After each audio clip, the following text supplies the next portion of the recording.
নমস্কার সবাইকে। চলে এসেছি আপনাদের কাছে আরও একটা নতুন ভিডিও নিয়ে। আশা করি আপনারা সবাই খুব ভালো আছেন আর আমিও খুব ভালো আছি। দেখতেই পাচ্ছেন আজকের ব্লগটা শুরু করেছি গোপালকে দিয়ে। তো সকাল সকাল গোপালের পুজো করে নিচ্ছিলাম। প্রথমেই ওদেরকে খাবার থালাগুলো সাজিয়ে দিলাম, দেওয়ার পরে গ্লাসগুলোও ওদেরকে সাজিয়ে দিলাম। আর দেখতেই তো পেয়েছেন যে গোপালকেও সিংহাসন থেকে নিচে নামিয়ে রেখেছি, কারণ ওকে এবার স্নান করাবো। তো সব গ্লাসে জল ঢেলে দিয়ে গোপালের স্নানের জলটাও বের করে নিলাম। তো গোপালের স্নানের জলটা প্রতিদিন আলাদাই করা থাকে। ও স্নানের জলে তুলসী পাতা, দুর্ব এইসব দিই আর কি। তো ওর স্নানের জলটাতেই আলাদা থাকে। তো ওর এবার পোশাকটা আমি খুলে নিচ্ছি, নেওয়ার পর ওকে এবার স্নান করিয়ে দেব। আর সকাল সকাল তো গোপালকে স্নান করিয়ে দিই, প্রতিদিনই আপনারা সেটা দেখেন। গোপালকে সকাল সকাল স্নান করে দিই। তো ওর মাথায় তুলসী পাতাটা রেখে সেই জলটাই আমি দেবার চেষ্টা করছিলাম, আর ওকে খুব ভালো করে স্নানটা করিয়ে দিলাম। দেবার পরে ওকে মুছিয়ে নিচ্ছিলাম। তো অনেকেই আমাকে বলেছেন কেন ওকে এরকমভাবে মোছাই।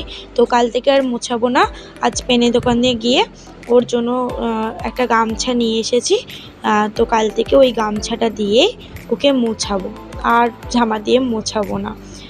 তো তারপরেই ওকে জামাটা পরিয়ে নেব বলে ওর জামাটা আনতে গেছিলাম। পর্দাটা খোলা হয়নি, তাই পর্দাটা খুলে ওর জামাটা নিয়ে চলে এলাম। নিয়ে আসার পর দেখলাম যে ওর জামাটা না নিচের পাটটা একটু সেলাই খুলে গেছে। তো তাই ভালো করে নিচের পাটটাকে ধরে ধরে পুরো পাটটাই সেলাই করে নিচ্ছিলাম। পুরো পাটটা সেলাই না করলে একটুখানি করব, আবার পরে কোনো একদিন একটুখানি খুলে যাবে। তো তাই পুরো পাটটাই ভালো করে সেলাই করে নিচ্ছিলাম। আর নিখুঁতভাবে ধরে ধরে করতে হবে, না হলে তো আর হবে না। তাই করে নিয়ে এবার সেলাইটা হয়ে গেছে। এবার ওকে জামাটা সুন্দর করে পরিয়ে দিচ্ছিলাম। পরিয়ে দেওয়ার পর ওর জামায় যেমন প্রতিদিন সেফটি পিন লাগাই সেরকমভাবেই লাগিয়ে দিচ্ছিলাম।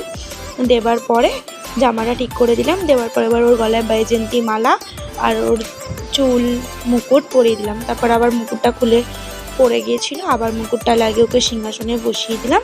দেবার পর এবার খেতে দিয়ে দেব। তো আজকেও দিয়েছিলাম চিঁড়ে মুরগি।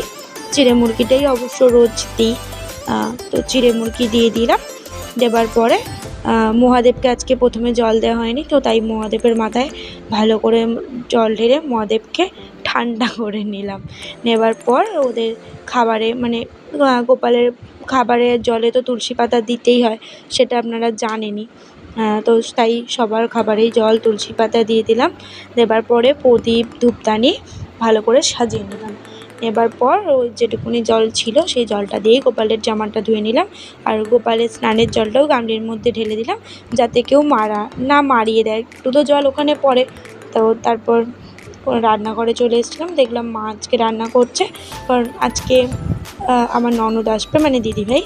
তো জানেনই তো মেয়েরা এলে মায়েদের একটা কতটা আনন্দ। তো মা বললো আজকে আমিই রান্না করব। তো মা রান্না করে মানে সব রান্না হয়ে গেছিলো। তারপর মা বললো যে তুমি মাছের ঝালটা খুব ভালো করো, তুমি মাছের ঝালটা করো।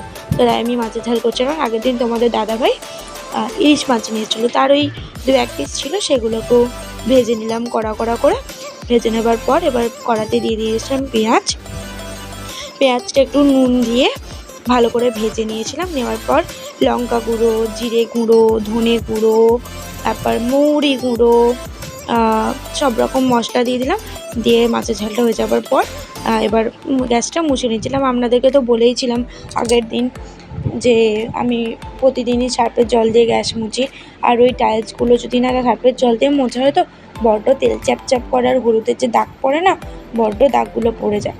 তো তাই ভালো করে ক্লিন করে মুছে নিয়েছিলাম। আর যদি না মোছা হয় গ্যাসটাও কেমন তেল চ্যাপচ্যাপ করে সার্ফে দিয়ে না মুছলে। তো আমি প্রতিদিনই ওই সার্ফের জল করেই গ্যাসটা মুছি, নাহলে আমারও ঠিক গ্যাস মুছে আর কি পোষায় না, সত্যি কথা বলছি।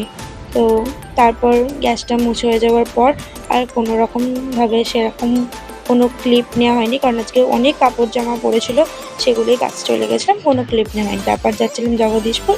বাড়ির সামনে গিয়ে হঠাৎ করে দেখা হয়ে গেল মাম্মামের সাথে, মানে এটা আমার একটা ভাইজি। তো শ্রাবণ মাস বলে হাতে সবুজ চুড়ি পরেছে, দেখতেই পাচ্ছ। আমরা ডাকছিলাম, ওটা আমার বলছে দেখ পিপি ডাকছে, তো মুখ লুকিয়ে নিল। তারপরেই চলে গেছিলাম জগদীশপুর। দেখতেই পাচ্ছ জগদীশপুরে যাচ্ছি। আজকে যাচ্ছিলাম মলেতে, স্মার্ট পয়েন্টে। তো তো মলে চলে এসেছি, কিছু গ্রসারি জিনিস নেওয়ার পত্র ছিল।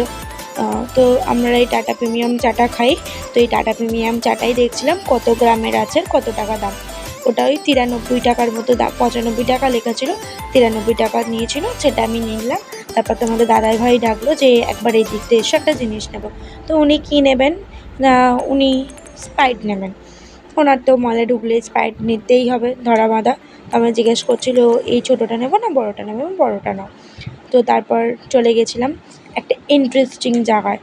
তোমরা জানো যে আমাদের ঘরে অ্যাকোয়ারিয়াম আছে, তো তাই চলে গেছিলাম মাছের দোকানে। মাছের খাবার নেওয়ার ছিল আর কিছু মাছ কেনার ছিল। তো এই মাছগুলোকে বলে শিবরাম মাছ। এই মাছ আমাদের একটা নিয়ে এসেছিলো কিন্তু মারা গেছে। তো মাছের দোকানে গিয়ে দেখলাম ওরা নতুন পাখিও নিয়ে এসছে। তো লাভ বার্ডসগুলোর খুব দাম কম বলছিল, 800 টাকা পেয়ার। আর এগুলোকে তো বদ্রি পাখি বলে। এই মাছগুলোকে কী বলে আমি ঠিক জানি না। তো এই মাছগুলোকে মিল্কি বলে আমি জানি, কারণ এই মাছ আমাদের ঘরে একটা আছে। তো এই মাছগুলো আমাকে মানে খুব ভালো লাগে, ল্যাচগুলো অনেক বড় বড় হয়। আর ওই কালো মাছগুলোকে কি এটা কোকো মাছ না কি মাছ বলে জানি না। আর এই মাছগুলোকে তো বললাম শিবরাম মাছ বলে। এই মাছ আমাদের বাড়ি ছিল একটা। তো তারপরে বাড়ি চলে এসেছিলাম। তোমাদের ব্লগটা যদি ভালো লেগে থাকে তাহলে অবশ্যই সাবস্ক্রাইব আর ফলো করে দিও।